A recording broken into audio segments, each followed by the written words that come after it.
Hey guys, Bada Bing here. I'm going to be doing the unboxing of the HK417 gas blowback rifle from VFC.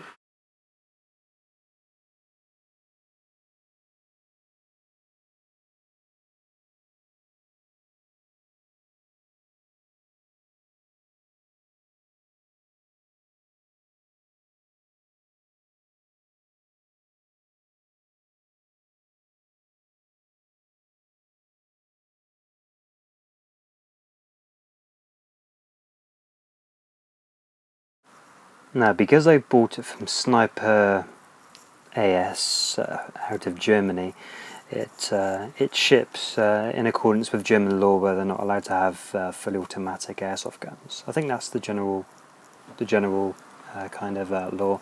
So the 417's semi-automatic only. Well, from there anyway. When it releases in Asia, it'll have the fully automatic, I expect. So you haven't got any problems about that if you want it running on fully auto. But I don't know why you would want it running on fully auto, because you only get 20 rounds to a magazine, so you're going to be empty pretty quickly.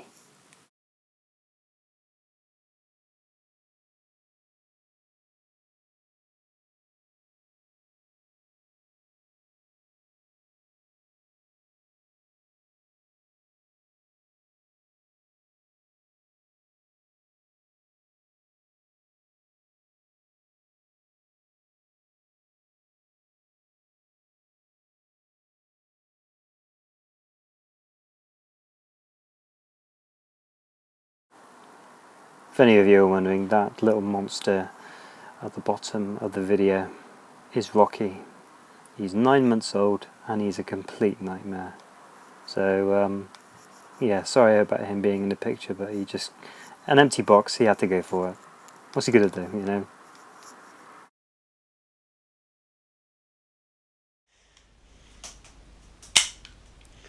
Right, well there's the 417.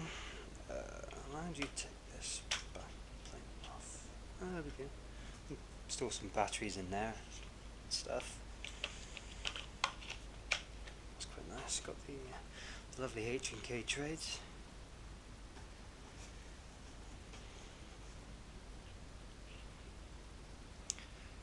Energy max 1.3 joules.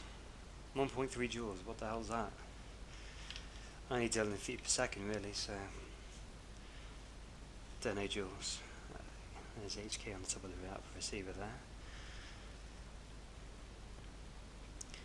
And the markings along the rail system. And they've even replicated the adjustable gas block for the suppressed and non-suppressed along there.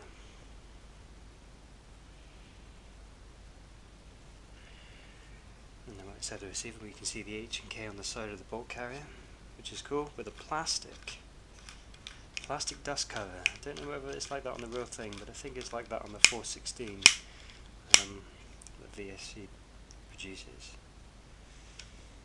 And the rifle, uncocked, you can't set it to safety without the rifle being cocked. There you go. Well, the general sort of Umarex trades the 6mm BB down there.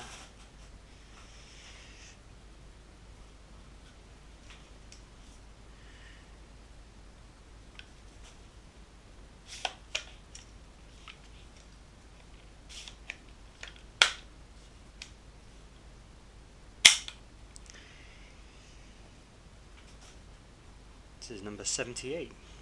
78. Alright, let's chuck a magazine in there. Let's see how that looks.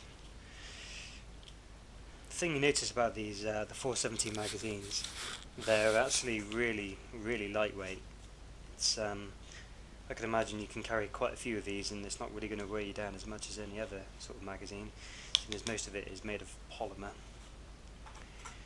It looks like you've got a latch on there so you can dry fire it, I guess, without the bolt engaging, bolt lock. Let's see if we can get this little sucker to work. that it? That must be it, yeah. There we go. Very nice magazine. Got the 417 logo and detailed on the side of the mag there. Got the fill valve on the bottom. So yeah, not really much to say about the magazine, although I'm really impressed that it's nice and light, so that's a big plus. You only get 20 rounds, but that's what you get the 417 for, I guess. There we go. Magazine in.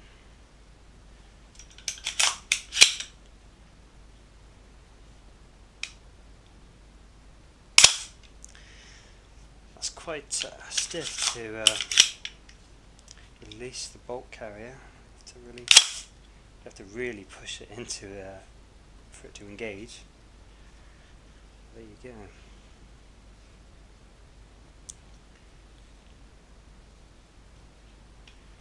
Right.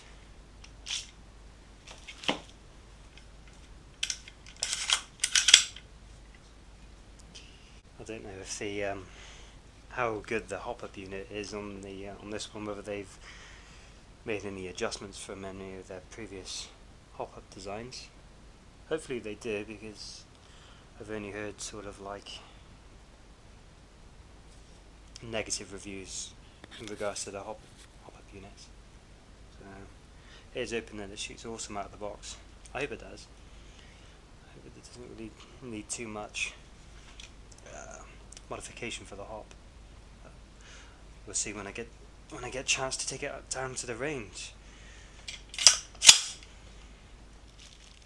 So along with the gun, you get the hop-up tool, which is a ginormous Allen key. So you obviously go through there and adjust it through the hop-up unit. So that's that.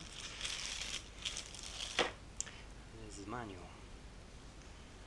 So it's pretty much like every other Umarex manual that you get with either VFC or KWA guns. They're all pretty much very similar, well illustrated, and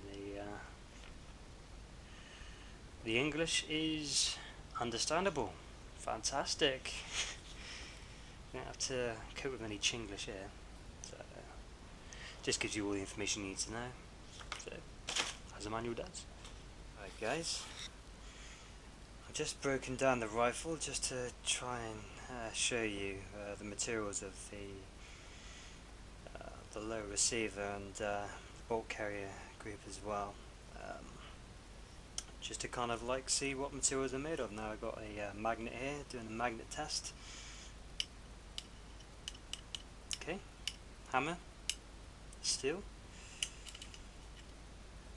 bolt catch, that's steel, that is also steel. Oops, come on, misbehaving. Yep, that's all steel.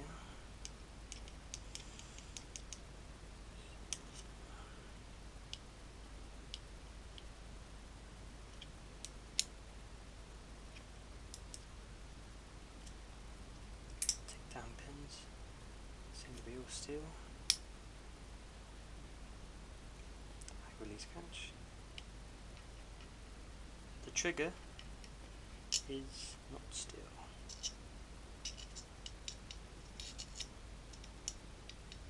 Oh, there's the trigger guard either. It's massive, massive buffer right here. Look at that. That's crazy. It's huge. And the retainer pin for the buffer is also made of steel, which is all good. Okay. So pretty much the only thing that isn't steel is this. So, oh, and the portion of the magazine release catch. However, the button is steel. The actual latch, that's not steel. Now for the Moosive bolt carrier. Right, well, we've got a plastic nozzle, but the bolt carrier is off. It's probably made of zinc or aluminium or something. At the top, I forget what this is called. What is this? Someone can probably tell me. The piston base unit thing. It's that is not steel. This part is. Thanks for watching, guys. Hopefully I'm going to have the shooting video done by the end of this week, so you see how the stock performance is on this new rifle. So thanks for the subs and all the likes, it's all cool, and I'll catch you in a bit.